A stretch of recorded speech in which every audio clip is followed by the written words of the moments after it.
интересные. Это ты сидишь вот такой, да, в истории Украины, прям вот открываешь, а там история Украины, там ты, да? И тут раз Урод. тебе говорят, да что ты вообще Урод, с ума сошел. там, да? сволочь, мерзавец. Ну, как бы человек сам выбирает, куда ему идти. Тут как бы каждый человек сам творит свое счастье. Вот. Мудрость приходит со старостью, но иногда старость приходит одна. Ой, ну, что нам ждать от осени, от нашей политической? Давай Америку пока чуть-чуть это отодвинем. Ну, Америка для нас важна, конечно. Для всех важно. Это вообще Наша, как бы да. мировая история. Мировая история. Вот. Что нам ждать? Ну, во-первых, я думаю, что будет опять усиление карантина, предполагаю. Вот. Звучат уже разные мысли. Кто-то говорит, что выборы перенесут, кто-то говорит, что... Причем авторитетные умные люди. Кто-то говорит, что выборы Просто не из-за массового перенесут. скопления людей? Ну, а с другой стороны, что им стоит, если они в кинотеатры пускают через стул, да, там через место, что им школы открылись, что им стоит организовать. Ну и на улице можно И на назвать, улице, в конце да. концов. Им даже это выгоднее было бы. Я думаю, что зеленые, позвольте так их назвать, слуга народа с треском провалятся на местных выборах. Прям с треском. С треском.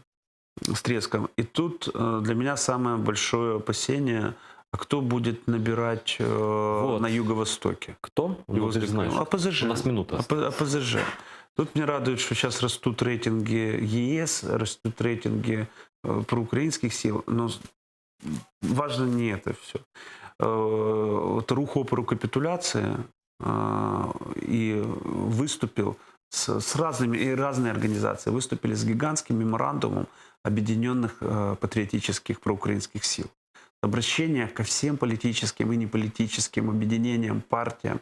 Ребята, ситуация серьезная, нам нужно объединиться ради Знаешь, единой хорошо, цели, что эти сохранения выборы еще Украины. местные. Я вот так закончу эту программу, потому что они покажут барометр вообще по регионам, да, и, Да. возможно, некоторым прочистят мозги, которые находят возможность ругаться между ветеранами, там, Да. устраивать сварки. Чуваки, ребята, уважаемые люди, уважаемые ветераны войны, уважаемые там граждане рядом, и, к сожалению, мы его немножко про него забываем. Но я надеюсь, что все равно все будет так, как надо. Спасибо, Ярослав, что И пришел. Крым будет возвращен. Это без этого Свободен. вообще ничего не будет. Да. Спасибо, смотрите АТР, телевидение для умных людей. Мы каждый день в эфире. До новых встреч.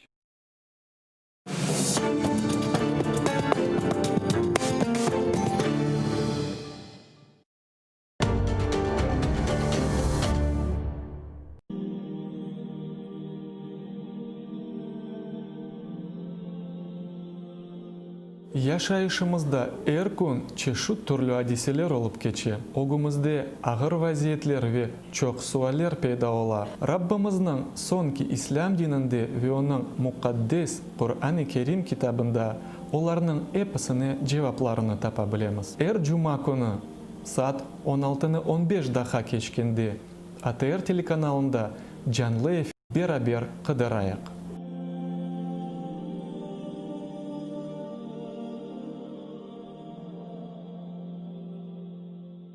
Он прожил в Крыму лишь первые 18 лет жизни, но удивительно глубоко узнал эту землю.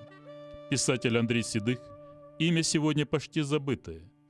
Немало светлых, ностальгических страниц его книг посвящены Крыму и его коренному народу, крымским татарам.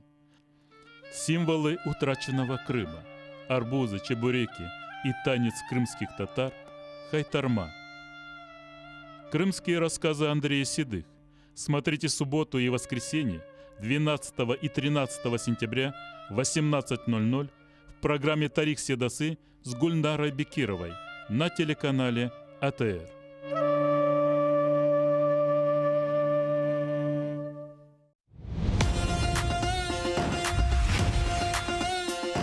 Незрівнянні краєвиди степової України, Азовське море, смачна морська їжа і цілюще рожеве озеро.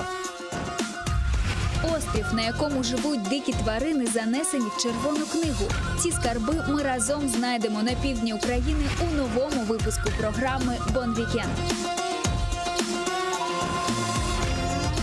Вирушаємо разом у нову пригоду. Дивіться новий випуск програми «Бон Вікенд» цієї суботи о 20:00 на телеканалі АТR.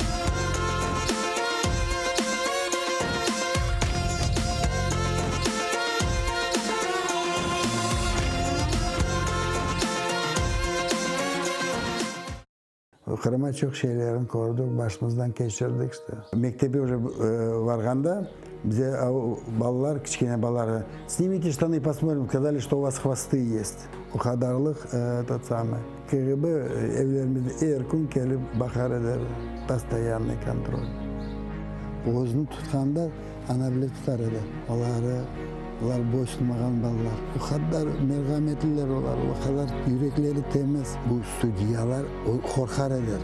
Merhamet tübüne cemaat kelgende Allah'a haber çıkırganda ular başına ana bile saklar eder. Ular bizden korkaylar, bizim milletten korkaylar. Rusya hükümeti bu birinci terörist bu dünyanın çevirdi taşladı. Rusya Kırım'a kirdi bir gün içinde. Bir gün içinde ondan da yok olup biter. Biz Müslüman kallarımız, biz Kırım Tatarımız. Başını götürmeye gerekiz. Bir vakit bir şeyden korkmadık biz. Bir vakit. Bugün de korkmayın. Kırım bizim. Bu bizge kayıtacak. Başka bir kimseye kayıtmaz. Bugünkü misafirimiz sabık siyasi mabus Edem Agabekirov. Biz ise keldik onun sübetleşmege.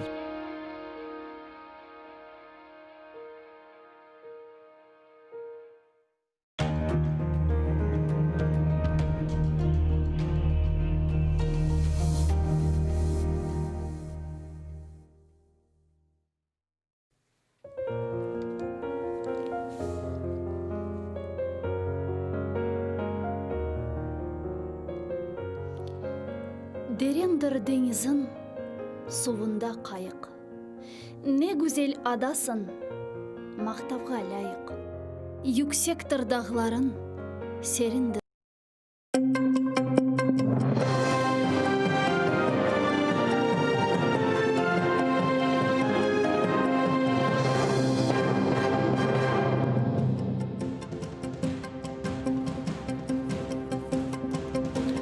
Акшамлар хайыр сентябрьнан 8 эфирде заман Кырым ве дүниеде олған хаберлерінен таныш етмеге азырмыз. Студияда сіздерінен Шевкет Наматулаев олажам. Киевде Владимир Балух көтекленген. Онда ағыр қафа ми яралары бар ел ве көпірчік кемігі сынғаны хабер етілі. Оңа ұжым гежесі япылған. О достарынан берабер азат етілімлерінің бір елығыны қатырламақ үшін топлашқанлар. Бір елі белсі 7 сентябрь күні 35 Украиналы саяси мабус деңіштіріліп нәтижесінде Русиядан евіне қайтып oldu. Олар арасында Қырымлы мабус Балуқта бар еді. Межлис рейсінен Муавин Ақтем Чейгоз хабер еткеніне көре вақия гежесі Киевдегі гидропаркта olған. Яра гежеде сабық саяси мабуслер тарқалғанлары вақыт Балуқ белі олмаған бір компаниямен давалашқан. Владимир Балуқны тек саба ессіз алда тапып, Хастаханеге еткізгенлер. Киев полициясында изаат бермеділер, ама таққатшылар айдутлық маддесі бойынша жинайдава башлатқанына хабер еттілер. Прокуратура есе соңғы сефер Балух кімнен субетлешкеніне белгілеп болған. Шымды Владимир Балух операциядан сон ессіз алда реанимацияда болуна екен. Ақтем Чейгоздың пікіріне көре сабық саяси мабусына саяси бақышлары үшін көтеклей білгендірлер. Все это говорит о том, что это следствие избиения группы лиц. Мотивированное избиение, потому что его убивали. Причиной может быть только одно.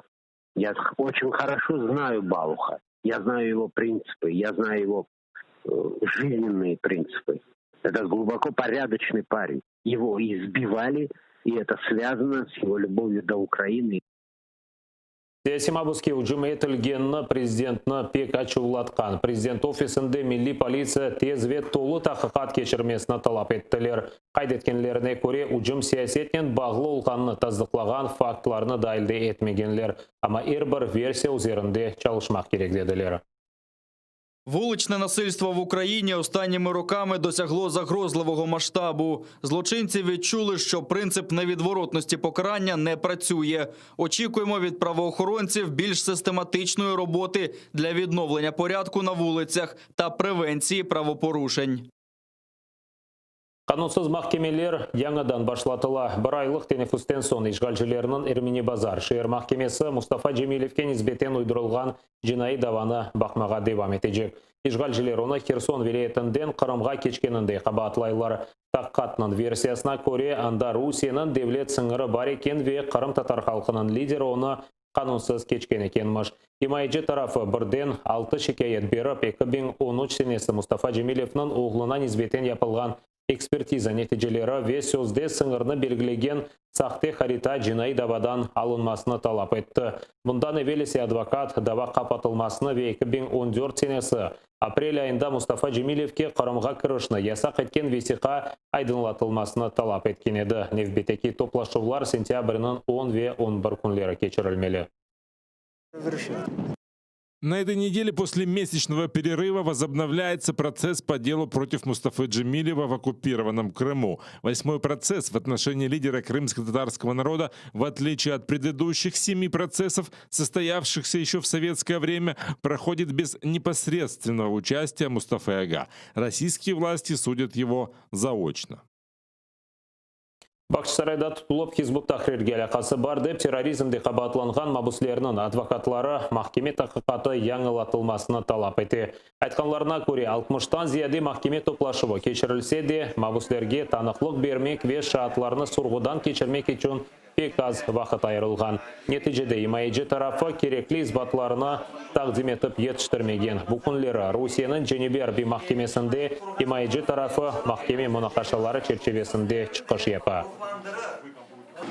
Выступления в прениях, они как ставят жирную точку, по сути, абсолютной несостоятельности предъявленных обвинений наших подзащитников. Это попытки насильственного захвата власти, участие в террористической организации, деятельности террористической организации.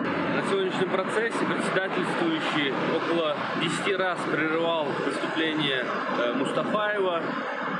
Конечно же, это недопустимо, это очень сильно сбивает человека. Прения – это итог всего судебного процесса.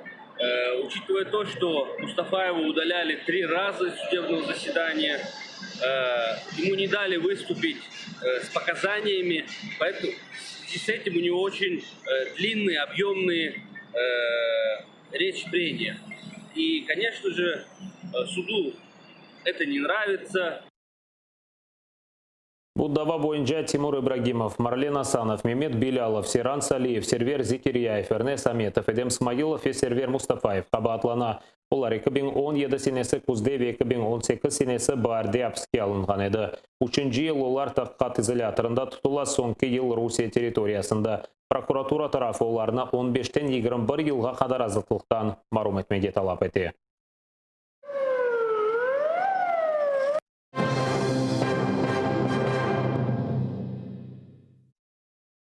Сув күнде 6 саатқа берілі амауынан кейфиеті күн-күнден бетерлеше. Бұндан себеп ишгалчылар акимиеті суының тұтымлы қолануының 3-ші басамағына кірсетті.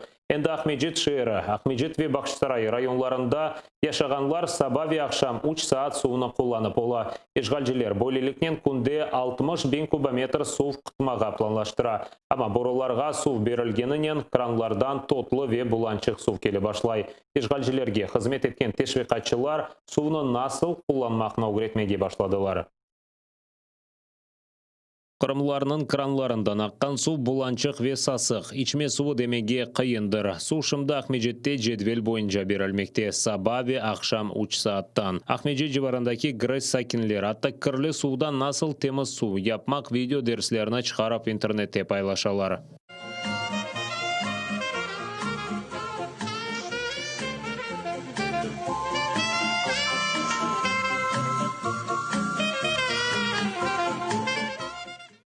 Ишгалчылар акимиеттің башы Сергей Аксенов сув қытлығы меселесі бойынша мушавере топлап вода крема шirketінің ел башысына қайдан істесе, андан сувны алмаға авали етті. Мы работали по водоводу 1200, который не работал там кучу лет, и, естественно, он был загрязнен. Так вот сейчас мы делаем так, что эту воду артезианскую и только ее погоним на ГРЭС, а воду Симферопольского и партизанского водохранилища туда транспортировать не будем. Сонки автолары ишгалжилер партизанская ве Симферопольская суван барларындан лайқа суларны алып башлады. Қырымларынан евлеріне сувесе ескі ве тешік борулар бойынша берілі.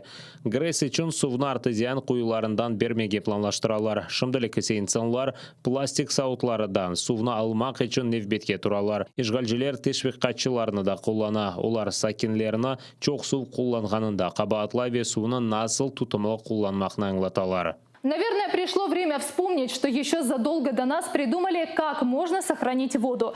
К примеру, не запускать незагруженную полностью стиральную машину, которая потратит на стирку блузки или брюк в среднем до 30 литров воды. А ведь это суточная питьевая норма как минимум 15 человек. Или 3 ведра, уходящие в никуда. Более пластик сауытлары ярмадада тренд oldu. Оларны ишгалжилер, мектеп, бала бақшалары ве чоқ қатлы евлер огынды ерлештірелер. Кечкен автобелі олмаған инсанлар 5 сауытны балталаған. Тешвиқатшылар бұны япқан инсанларыны чақмаға чағыра. Пока что только совместными усилиями каждого из нас можно преодолеть трудности с водоснабжением. Для начала, к примеру, починив текущий кран у себя в ванной или позвонив куда следует при виде вандала, рубящего топором общественную бочку с водой. Ишгалжилер, санкедерсін бірлешкен миллетлер су меселесінде оларнен ишбірлік япмаға азыр олғаны аққында хабер тарқата. Бірлешкен миллетлер есе бұл ялан олғанын аңлаттылар. Ишгалжилер шымды Украина қырымларға низбетен су геноцидына құлланады. Ләкин ишгал етілген қырым тек ишгалжилерден бошатылған сон толысынен тек Днепр суынен темен етле білгенні айтмайлар. Владислав Стужук, Заман, АТР. Норман дөртлігі девлет елбасшыларының мислиятчылары сентябрінің 10 бұрынды көрішежек. Бұны президент Владимир Зеленский хабер етті. Бұл Құрышев августның 28-не тайынленген еді, ләкин белі олмаған себеплерден башқа күнге қалдырылды. Шымда ашықланған ресми версияға көре Франкистан президентінің мислиятчысы башқа бір іш зияретінде екен. Ләкин үш тарафлама контакт группаның векілі Денис Казанский хабер еткеніне көре Құрышев кечірілуіні Русия тарафы бозған. Президент ишгалжилер атешкес режимini бозып, бір Украин аскері өлдірілгенін де изатлады.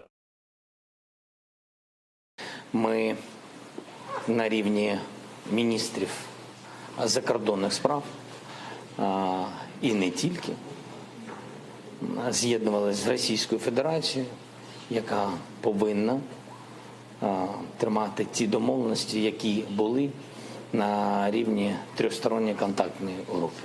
У нас були, і тут навіщо будемо говорити, кількість термінових нарад з приводу цієї провокації.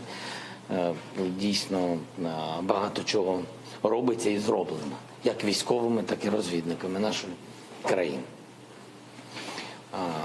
Тому ми все одно будемо робити все, щоб зберегти режим тиші, щоб уникнути великої кількості як поранених, так і загиблих. Донбасста Русия дженкеверлері бүгін атешкес режимini бозмаған. Барышы қаққында үш тарафлама контакт группасы июльнан 22-сінде келішкен еді. Украина Мұдафа әзірлігінің матбуат меркезі тарқатқан мәліметқа көре атешкес режимі чалышқаны бақыт дженкеверлер өз жебе позицияларını қуветлештіре. Яңа көплар құрып, яңа блиндажлар иншаат етелер. Пеозлері телекөстілік қайделеріні ряет етместен еляк ола. У передових підрозділах окупантів продовжує зростати і кількість втрат. Зокрема, з початку вересня цього року унаслідок порушень заходів безпеки та підривів на власних мінах противник зазнав безповоротних втрат особового складу. Це близько 10 осіб та військової техніки – 2 одиниці.